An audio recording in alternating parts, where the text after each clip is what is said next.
What would it be like if you were able to live a life that was truly rich and abundant? What does wealth mean to you? And when you hear the word money, what comes to mind?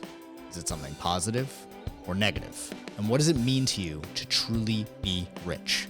In this episode, we're discussing what wealth means from a Zen Stoic perspective. Welcome to the Zen Stoic Path, where we share a modern take on timeless wisdom to help you create unshakable inner peace. I'm your host, Victor Pierantoni. Let's get into the show. I'd like to begin this episode by sharing a Zen story that has always helped me when I needed perspective.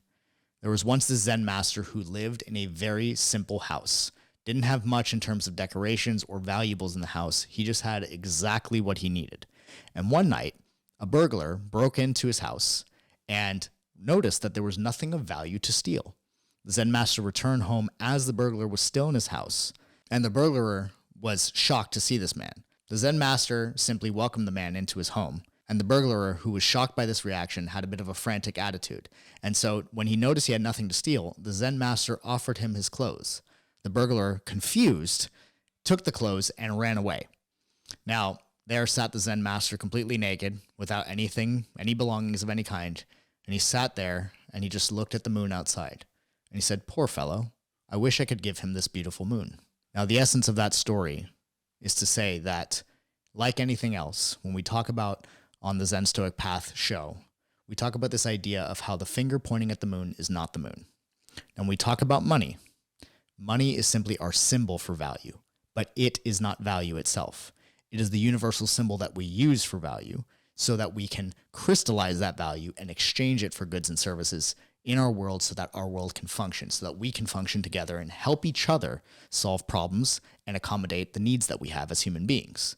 As human beings, we are fragile, temporary creatures who will always have problems. Our problems are a sign of life, and we need the ability to be able to solve those problems. So we can look at value as the ability to solve problems.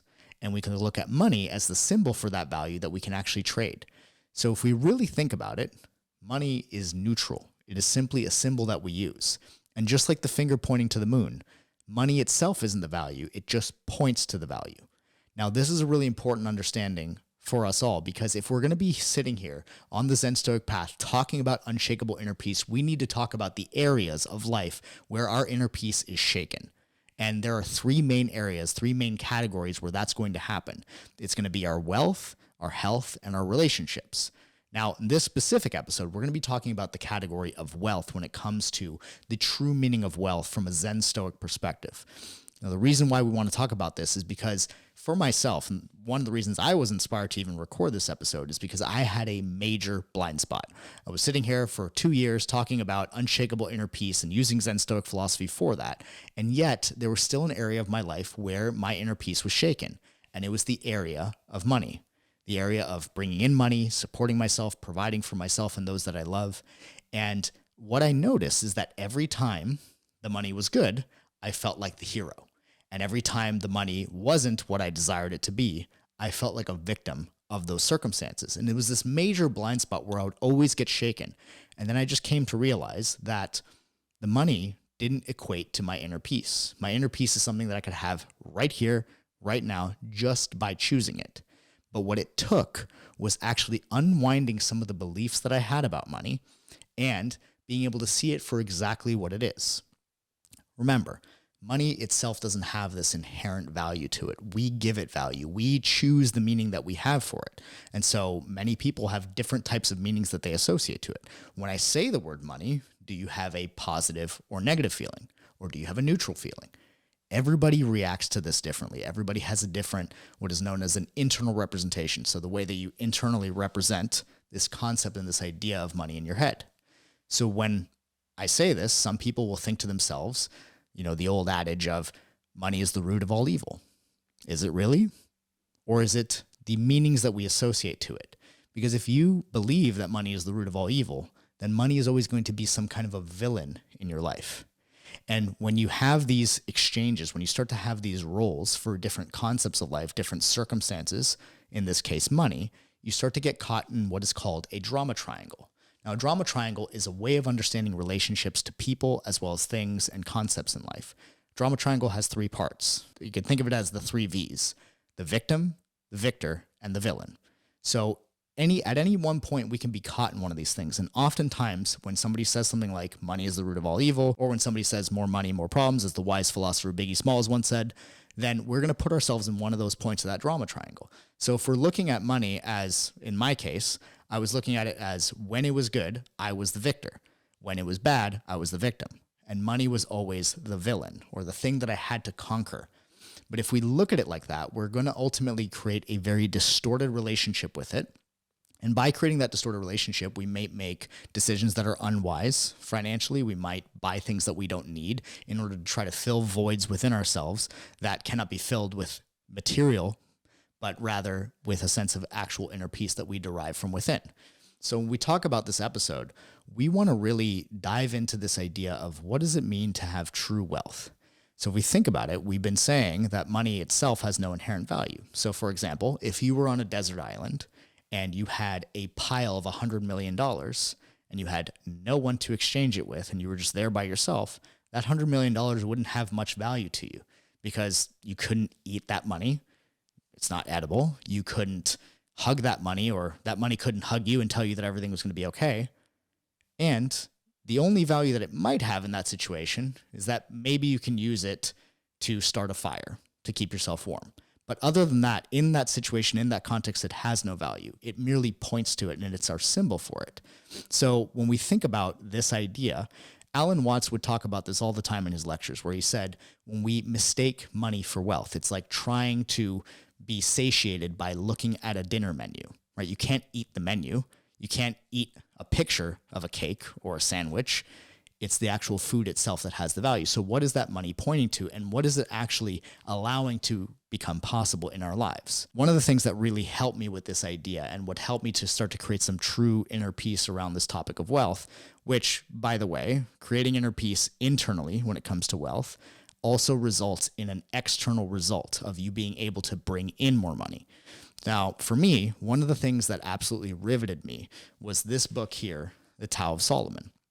So the Tao of Solomon is actually an interpretation of Ecclesiastes. Now, the Tao of Solomon is written by Rabbi Rami Shapiro, and he not only interprets Ecclesiastes, he also brings in the philosophy of Taoism into it. So it's a really interesting mix and perspective. But this book specifically was like a jaw dropper on every single page. I mean, like, it just completely changed the way that I saw wealth, completely changed the way that I saw money, and helped me to actually detach my inner peace from however I was doing financially. Whatever the financial circumstances were no longer attached to my inner peace. And as a result, not only was I able to experience more gratitude, joy, and peace on a daily basis, but I was also able to actually generate more money in my life in ways that I actually felt satisfied and fulfilled by, not in ways that I hated myself for how I generated the money, or that I was doing things that were frustrating me to actually make money, but rather in ways that I felt genuinely satisfied and fulfilled and happy. And this is what is key. So the main idea here in the Tao of Solomon is that we suffer because we try to chase this illusion of permanence. And we think that money is going to help us buy permanence. This idea of being able to be in control in our lives. Now, the problem with that is that it actually dissociates us from our very nature of being a human. A human being is a fragile and temporary creature. Right? We are subject to death, disease, and old age. And because of that, a lot of people start to sometimes look at that as a downer kind of belief, like this is depressing, whatever the case is. However, it can actually be quite heartening. This idea of impermanence and the fact that we have this inherent fragility and impermanence to our existence is actually something that gives our life meaning and beauty. The fact that we have these inherent fragilities, the fact that we are here only for a short time is what actually gives life meaning. So when we attempt to use money to buy permanence, or to try to control our destiny, or to try to, continue the legacy of our egos even beyond our actual time here, that's when we start to experience suffering. So I'm going to share a few passages from here and do a reflection on each of them, because these are the passages that really just struck a chord in me and helped me to create this detachment so that I could experience what I now feel and experience as true wealth. All right, so this first one's really interesting. So life is fleeting, the passing of moments upon moments, Embrace them as they come up. Do not cling to them as they go. In this alone, there is tranquility. Moments of birth, moments of death. Moments of planting, moments of uprooting. Moments of killing, moments of healing. Moments of knocking down, moments of building up. Moments of mourning, moments of dancing. Moments of casting stones, moments of gathering stones. Moments of embracing, moments of departing. Moments of seeking, moments of forsaking. Moments of keeping, and moments of discarding. Moments of tearing and moments of mending. Moments of silence, moments of speech. Moments of love, moments of hate, moments of war, moments of peace. Moments in the passing of moments. This is life. There is suffering natural to this flow. There is no escaping either sorrow or joy. Do not add to the first by clinging to the second. For doing so, you deny the flow itself. Live the moment, attend to the doing, accept whatever comes into your hand, and this alone is the path to tranquility. Now, the idea here is that we actually create suffering, especially around our finances, because we are trying to cling to moments. We are trying to cling to this idea of control, this idea of permanence and perfection. And instead of embracing each moment as it is, we completely separate ourselves from the present. Now, in the last few episodes, we talked about intentions and delusions. We talked about this idea of living a life of intentionality. And to truly live a life of intentionality is to be present in each moment, to realize that all the happiness, joy, inner peace that you seek exists right now. You can have it now. And it's not contingent upon anything or anyone to give it to you. But this is why we always come back to this idea of sovereignty, of always being empowered to be free within yourself, to have dominion over your system. Now let's go through another passage here. Look into this carefully. Why do you labor so hard? To impress your neighbor? To blunt the pain of your own mortality? What nonsense. There is nothing you can that is not on its way to dust. The pursuit of permanence is but chasing after the wind. So then, the fool asks, should I abandon work? That too is nonsense. Neither labor nor laziness holds the key. Your problem is not with work, but with the fruits of your work. Better one handful earned with joy than two earned with vexation. Do what you love, and contentment may follow. Do what you hate, and no amount of wealth will buy you peace. So that one hit me pretty hard. And the reason for that is because for a long time in my business, I was doing a lot of things that frustrated me. Now, anytime I would engage in a lot of frustration, I would sometimes, yes, make the money. Sometimes, no, I didn't make the money. But all I knew is that in that state of being, I was living a life of frustration. And when you, in essence, have all this material gain, but no joy for yourself, you're actually unable to actually enjoy what you've gained. And you start to become trapped in this cycle of chasing this symbol of value rather than actually experiencing value itself. So with this idea, we want to be able to be present in the process. Now, this doesn't mean don't set outcomes and don't set goals or don't have destinations that you wish to arrive at. What this means is that there is a harmony in both of these things. It's like, yes, set your destinations and your outcomes. And yes, you can want and desire or choose to have a rich life in a material sense, but don't sacrifice the fulfillment and inner peace to get there. Because at the end of the day, you will not be able to buy that peace no matter how much wealth that you end up creating for yourself. One of the misconceptions that we would sometimes get from Stoicism, as an example, is something like what Seneca would say. He said, the poor man is not the one who has less, but the one who desires more. Now, the funny thing about that is that Seneca lived a very rich life on a material sense. He would always have these big parties and soirees where he'd have all these people here and he'd be able to enjoy his riches. But the thing is, when we think about a quote like that, sometimes it gives us this misconception that like chasing money or having any kind of ambition is a bad thing, that it's going to lead to suffering. But that's not what this is saying at all. It's saying do not trade your sense of satisfaction and peace for this idea, this abstraction of value that we call money. I'll read one final passage from this for this episode, which is that you imagine wealth will set you free. But I say this, freedom is not bought but seized. Freedom is not the last step but the first. You never have enough money. You never have enough possessions. You become enslaved to owning more and suffocate beneath a mountain of debt and fancy debris. The more you have, the more you are hounded. The more you have, the more you have to defend. And you will have no time for appreciation and joy. But make no idol of less, even as you smash the idol of more. Sweet is the sleep of those honest workers who find satisfaction in their lot. The desire of those enslaved to more, and the hubris of those who worship less, rob you of your acceptance and tranquility that acceptance brings. So it's not just about needing less, so to speak, because making an idol of less is just as foolish or ineffective as making an idol of more.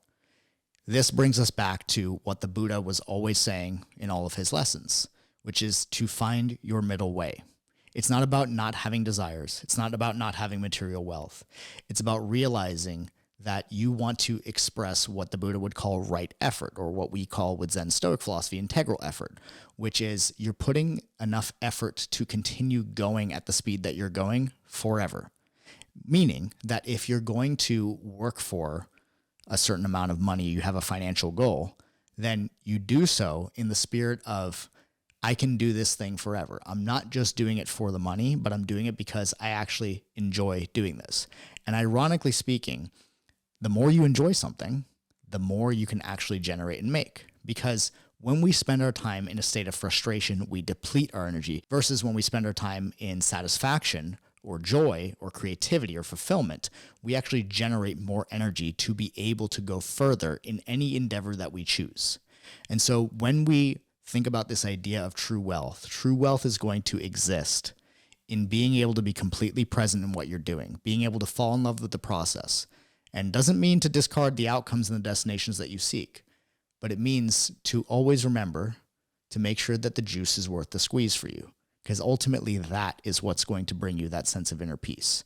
So the way in which you detach your sense of inner peace from your financial state of affairs is to actually remember what that money is truly doing for you, and to remember that it's not more money, more problems. It's that when you try to solve your internal problems, you try to fill internal voids with material gains, you'll always end up losing out because you're not actually tapping into what you truly need in those moments. And so you can think of the money that you earn and the money that comes into your life as compensation for your contribution to life itself, for your contribution to other people, from your ability to help other people solve their needs. That is how you are providing value.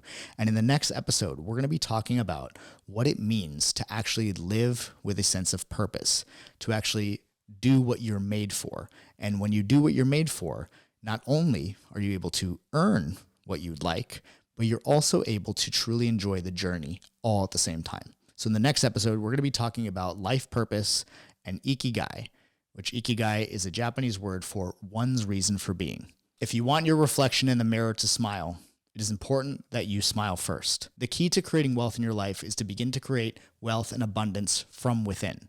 So I've created a meditation called the Magnetic Money Meditation that will allow you to start to create more money in your life simply by beginning within and finding that abundance that already exists within you. When you do this, you'll be able to actually see more opportunities, receive more, and feel overall more wealthy and more prosperous in all areas of your life. So go ahead and click the link in the show notes and get the free Magnetic Money Meditation today.